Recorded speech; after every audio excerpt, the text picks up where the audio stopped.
Well, hello everyone. I'm Tanner, I'm Jasmine. and this is Real Deal. You already know what we are.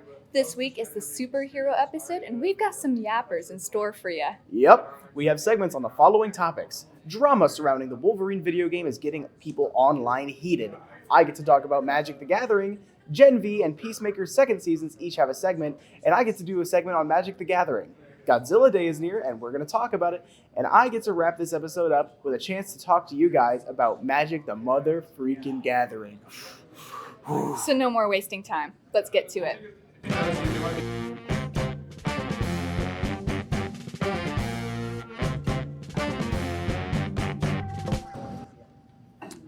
What's up, fellow heroes? Today on Real Deal, I wanted to talk about something that's just begging to be talked about, that being the upcoming Wolverine game. Now, in order to get this segment greenlit, I had to promise not to only talk about the fact that it's coming out, so I also have to talk about the controversy. The trailer for this game dropped back in September, and there was a lot to talk about. I'm not sure how they were going to nerf his healing factor, because that ability is insane, to be fair, but the rumor is that in order to heal in the game, you have to hit massive combos on enemies. Speaking of enemies, there's a wide variety of enemies of every color under the rainbow. Wait, that sounds really... Can we cut that? Anyways, there was a lot of talk about how the people Wolverine have to kill in this game, something about the color of their skin, but I don't think it's that deep. Moving on to the main controversy of this game, if you can call it that, people are mad about women. That's right, folks. The degenerates of the internet, aka people who don't watch Real Deal, are mad that Mystique isn't hot. All the gooners who play Marvel Rivals are complaining that she doesn't look female enough. Not that they would know what a woman looks like.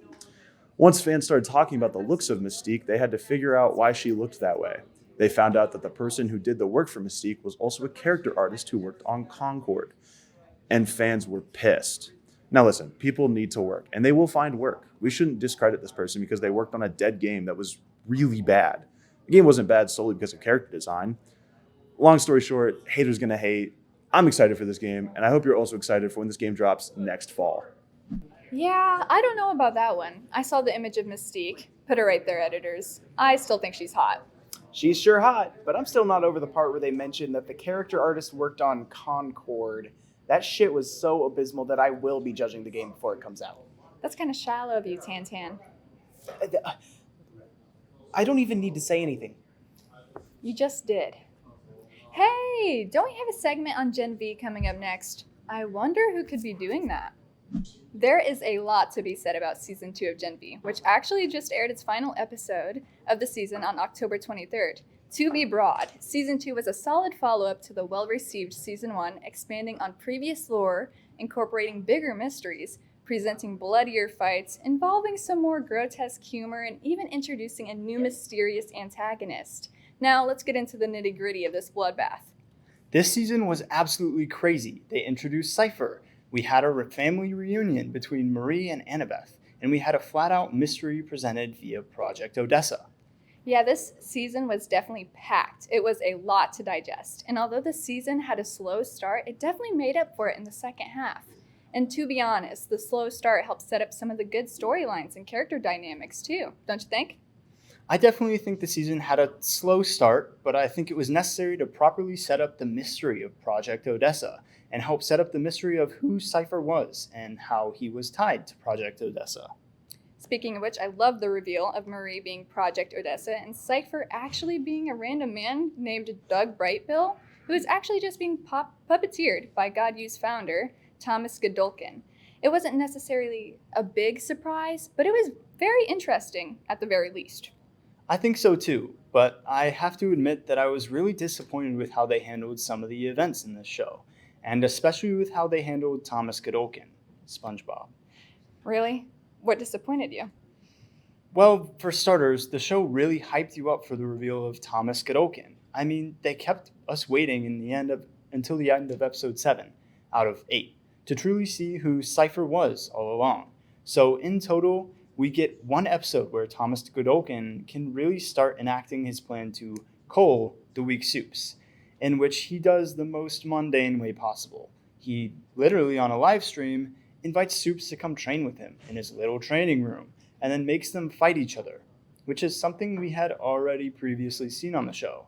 And on top of that, they teased us at the end of episode 7 when he disposes of a weak soup on the side of a pathway and walked into a field filled with other students, making it seem that he's going to cause a total bloodbath because he now has free range of campus. He definitely felt more threatening and unpredictable in that moment than in the entire finale.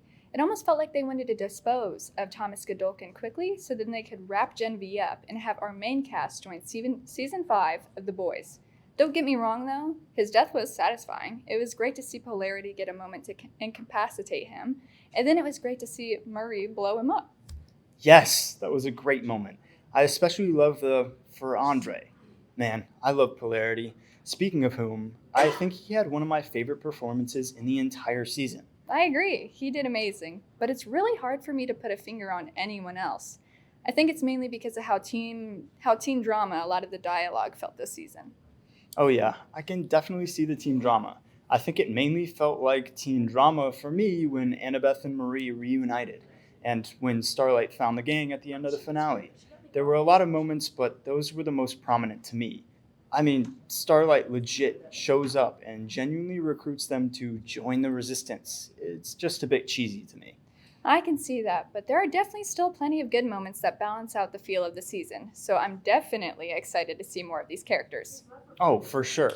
The whole season in general was a super fun watch, and I'm really excited to see the characters in season 5 of The Boys. Oh, heck yeah. Butcher's going to rain hell. Let's see what Tanner thinks. That was so many spoilers, dog. Yep, it was a season I recap. haven't even watched it yet. Oh. Well, what do you think will happen in the next season of The Boys? Honestly, I don't know. But I hope they follow the comics more than they have been. They already made Black Noir. There have already been enough spoilers here. Please save the comics for the masses, at least. Ugh, fine. If you know, you know. But if you don't, the ending of the comics is quite nuclear. Other than that, I wanted some actually interesting shit to happen with the Frenchie in the next season. Bro has been getting shafted by the writers. Honestly, I totally agree. I mean, I liked what they did with MM and introducing the other soups, but I don't think that should have come at the cost of Frenchie's soul. Preach. Oh, I just remembered. I'd also like to see Soldier Boy come back. He should be like, I'm Soldier Boy in it, and then blow up. I hope Homelander gets the most brutal death in the show. I don't know what they could even do for that, but it feels fitting. The thought of it disgusts me and delights me at the same time. Up next, another season 2 gets a recap, and his name is Peacemaker. Hello, real dealers. Sorry. How are you doing? I hope you're doing all right. I'm doing fine. Today, I will be reviewing the second and possibly the final and definitely the worst season of Peacemaker. You know what really grinds my gears? Why would James Gunn talk so much about how he was not going to sacrifice a good story for the overall story of the DCU just to turn around and do exactly that in the last episode? I am not kidding you when I say this season did not really have a final episode. It had an epilogue episode where the characters reflected on everything that happened during the season. Now, this would have been fine if there was an episode before this where the plot lines that had been set up this season had actually been resolved. Let me start with the alternative Nazi dimension. Chris traveling to the other dimension and living out his perfect idealized life until he finds out it's a universe where the Nazis won World War II serves as the A-plot for most of Season 2. Peacemaker and his buddies make a daring escape from this world after beating his alternate brother within an inch of his life, leaving him bleeding out and hungry for revenge. And then the plot line is completely dropped in the next episode, and we have to hear about all the characters' feelings. This isn't the only thing that's completely dropped. The subplot about Eagly being the Prime Eagle also completely goes away before the final episode and is never mentioned again. This subplot seemed to be more of a joke anyways, but it still took a lot of screen time for it to just be a joke. I also hated how corny the scene of them all walking out of the Checkmate building is. Sasha and Tim Meadows just joined the team, and they spent all season at the other characters' throats. Why are they suddenly acting like they've been friends for years? Don't even get me started on how much time we spend in the final episode with the non-essential characters exploring other dimensions that won't even matter. Possibly the worst thing about this season is how it sacrifices its own conclusion just to tease future movies and shows in the DCU. This is something that Marvel has been getting flamed for years, and DC had a chance to break out of the status quo, but they fell right back into old habits. It wasn't all bad. The characters themselves were well written, and John Cena gives an exceptional performance as Peacemaker, but all around, this might be one of my least favorite seasons of a TV show. Wow, Isaac, that was a kind of crushing review. Justice isn't always kind. Oh my god, so true. I wonder if the Joker is behind this season's failure. And I am wondering if it's the Joker or the smell that's causing Tanner to refuse to be at the desk with you. This is getting old. It's November. Take that mask off, dude. The Batman Part 2 is going to happen in November. I must stay vigilant. Yeah, of course. And such a fun factoid for the audience. I think you're wrong, but it's fun nonetheless. Matt Reeves only said wintertime, not necessarily November. Oh, word? Word. Anyways, next up we have a segment on Godzilla. I have one last thing to say. Matt Reeves, why did you cast Barry Keoghan as the Joker? That guy stinks! Hey there, you marvelous real dealers. You see what I did there? No?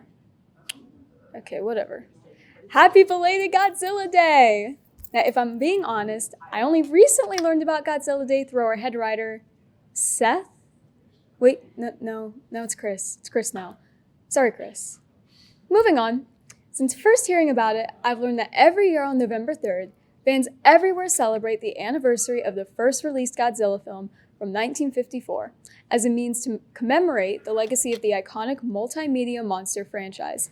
And boy, do people go all out for this big boy monster's birthday. Now, Godzilla film screening marathon events, festivals, exclusive merchandise sales, and social media posts have just been some of the ways fans and companies honor the character. And here at The Real Deal, we wrote a segment in celebration. Yippee! Now, if we're talking about superheroes this week, why are we bothering to mention Godzilla, the monster who was literally rebirthed from a nuclear mutation and possesses dangerous superpowers?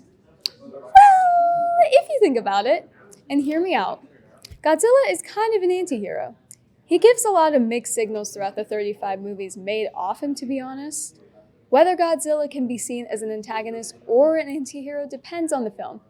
The first Godzilla movie, Godzilla -1, and Godzilla vs. Mothra, for example, are some of the films where Godzilla plays the main antagonist of the film. A destructive force of nature, so to speak, he primarily focuses on wreaking havoc throughout Japan and carelessly kills many people for no reason.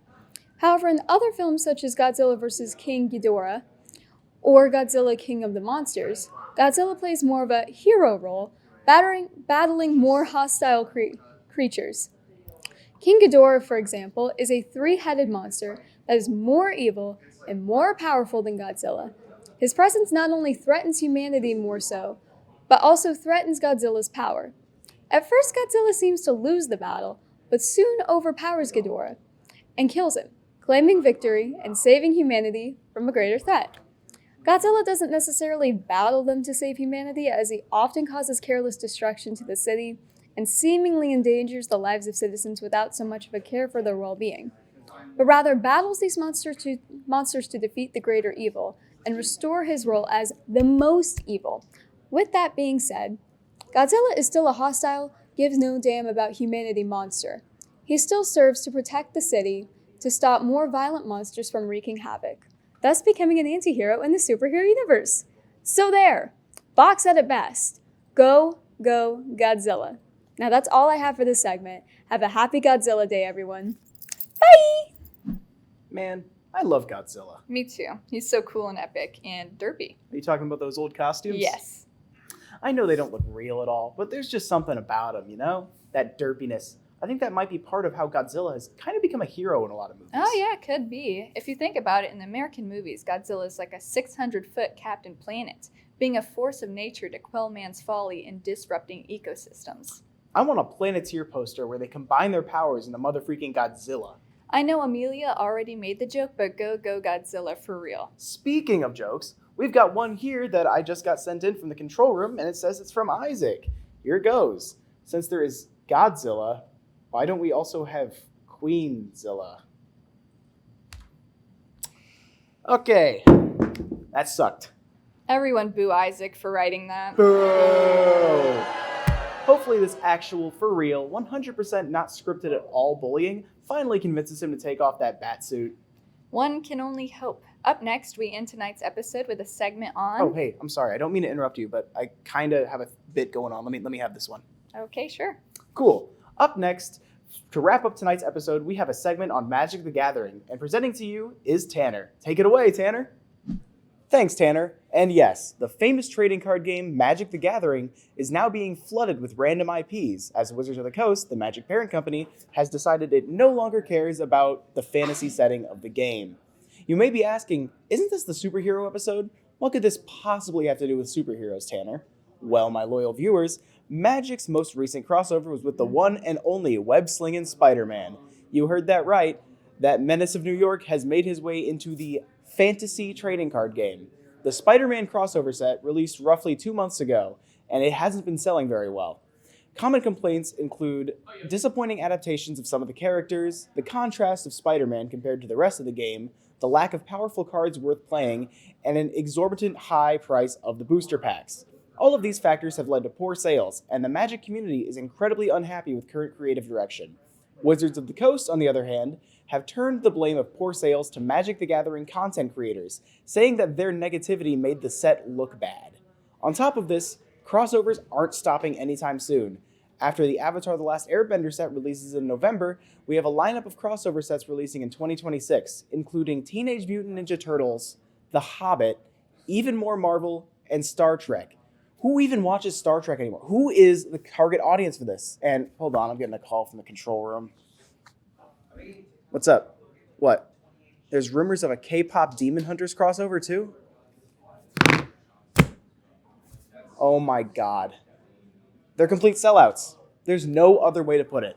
A game once about wizards and warriors and dragons is now infested with shit like Doctor Who, Transformers, Marvel, SpongeBob, Furby, The fucking Office. All because some CEOs wanted even more money. I can't do this. Everything you love will be turned into corporate slop. Just end the segment. Gee whiz, Tanner, you got pretty heated there. Yeah, but did you see where I handed the segment off to myself? Yeah. Funny? Meh.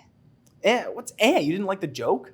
It was what can I say? Oh, and what Chris writes is so much funnier. I'm a big dumb voodoo butt baby. Be careful not to piss off the guy giving you your lines, brochacho. I wasn't ready for it. Let's do this segment over again. Nah, we keeping that one.